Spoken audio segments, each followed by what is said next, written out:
Voyez dans Marc 11 l'histoire du figuier.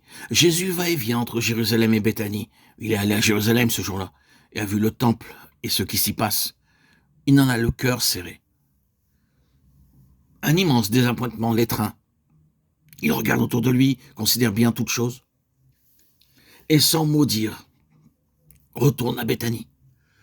Lendemain, en cours de route, sentant la faim, il avise le figuier, son approche dans l'espoir d'y trouver quelques fruits, mais ne trouve rien. Et prononce cette parole, que jamais fruit ne croisse sur toi. À leur retour, les disciples s'aperçoivent que l'arbre a séché et qu'il est mort. Or, ce figuier, nous le savons, est une image de Jérusalem. C'est un type du judaïsme tel qu'il était à l'époque de Jésus. Le désappointement qui, dans le temple, a étreint le cœur du Seigneur était un avec le désappointement qu'il avait eu en s'approchant pour satisfaire sa faim du figuier qui ne portait pas de fruits. Les deux choses sont une, dans ce sens que ni le judaïsme ni le figuier ne présentent plus pour lui aucun intérêt. L'un et l'autre ont perdu, pour l'économie présente, leur droit à l'intérêt du Seigneur. C'est l'avenir tout entier qui est en cause, que plus jamais fruit ne naisse de toi. Le judaïsme s'en va. Il ne va plus le satisfaire. Il passe. C'est un arbre sans sève qui n'a rien à donner au Seigneur. Mais au moment où le désappointement lui meurtrit le cœur d'une manière si aiguë et s'exprime de cette façon concrète, Jésus est sur le chemin de Béthanie. Et Béthanie signifie la maison des figues. Ce n'est pas dans le temple, ce n'est pas à Jérusalem que le Seigneur trouve ce qui peut le réjouir. C'est à Béthanie.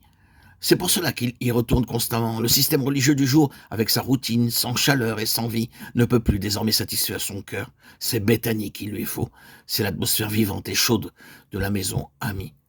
Si ces paroles sont rejetées à Jérusalem, il sait bien qu'ici, elles sont acceptées, recueillies, et qu'il y aura toujours quelqu'un qui persistera à écouter. Je suis frappé de voir dans le chapitre 2 des Actes qu'un des résultats de la Pentecôte pour les croyants fut qu'ils persévéraient dans l'enseignement des apôtres. Voyez, c'est l'Église en germe, et c'est sa caractéristique. Ils persévéraient dans l'enseignement des apôtres. Nous sommes tellement habitués aux paroles de l'Écriture que la vraie valeur des mots finit par nous échapper. Voulez-vous me permettre de placer devant vous un exemple pratique et simple? Vous entendez développer ici certaines affirmations, vous y prêtez attention et bientôt vous vous en irez et vous vous souviendrez pendant un certain temps de ce qui a été dit dans cet audio. Peut-être vous vous souviendrez-vous longtemps à l'écoute de mes paroles de Béthanie. La mention de Béthanie vous rappellera quelque chose et vous remettra en mémoire certaines paroles que vous avez entendues. Il se peut que vous parliez alors de ces réunions comme d'un temps plus ou moins béni avec un message intéressant, ou que vous formuliez quelque autre appréciation du même genre à l'écoute de mes audios. Quelle différence entre cette attitude-là et celle de quelqu'un qui s'en va et persévère dans l'enseignement reçu. Vous avez à interpréter vous-même ce que vous entendez. Vous devez vous dire, oh, maintenant, qu'est-ce que cela signifie pour moi de persévérer là-dedans? Le sens réel du mot ici est persister. Il persistait dans l'enseignement des apôtres. Il y a une grande différence entre persister dans l'enseignement et s'en aller en disant, eh bien, nous avons eu une bonne réunion, une belle assemblée, un beau discours, de belles paroles. La persistance suppose une relation pratique de la vérité. Et c'est cela qui constitue l'Église. Là où ce qui vient de lui est reçu et où le cœur s'y adonne tout entier. C'est ce qu'il y avait à Béthanie. Le reste du monde était relégué à l'arrière-plan pour Marie. Et c'est cet abandon sans réserve à la parole du Seigneur qui déplaisait à Marthe. Suspendue à ses lèvres, Marie était livrée tout entière à ce qu'elle entendait. C'est cela justement que le Seigneur cherche à obtenir. Je me demande ce qui arriverait si nous prenions cette attitude-là à l'égard de chaque parcelle de vérité divine qui franchit le seuil de notre conscience.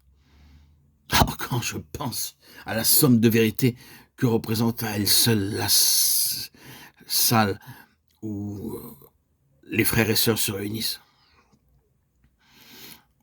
je ne peux pas m'empêcher de me poser cette question. Dans quelle mesure, frères et sœurs, en réalité, toute cette vérité, tous ces beaux discours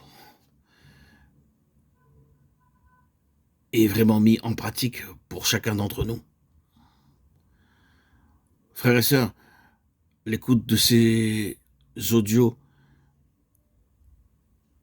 nous exprime qu'il ne faut pas chercher ailleurs l'explication de cette puissance spirituelle qui caractérisait les premiers croyants. car ils prenaient à l'égard de tout ce qu'ils entendaient une attitude pragmatique et persistaient dans cette attitude. C'est ce que je vous demande. Soyez pragmatique. Ces disciples ne s'en allaient pas en disant « Oh, il a fait un bon sermon aujourd'hui, Pierre ». Non, ils persistaient dans l'enseignement des apôtres. Et c'est cela, frères et sœurs, chers amis, abonnés, auditeurs, auditrices, qu'il faut au Seigneur. C'est cela qui satisfait son cœur. Revenons à Marie. Elle s'assied à ses pieds et écoute sa parole avec persistance. Et c'est cela qui comble le Seigneur de joie quand tout ce qui reste là déçu. Il y a là quelque chose qui doit être un des traits distinctifs de la vie du peuple de Dieu. Vous avez bien entendu la satisfaction de son cœur. Et la satisfaction de son cœur, c'est justement que nous soyons, frères et sœurs en Christ, auditeurs, auditrices bien aimés, suspendus à sa parole, que nous l'apprécions à sa juste valeur, que nous la tenions pour la chose essentielle. Oui, frères et sœurs en Christ, chers amis, auditeurs, auditrices, l'assemblée doit être pour le Seigneur la maison des figues.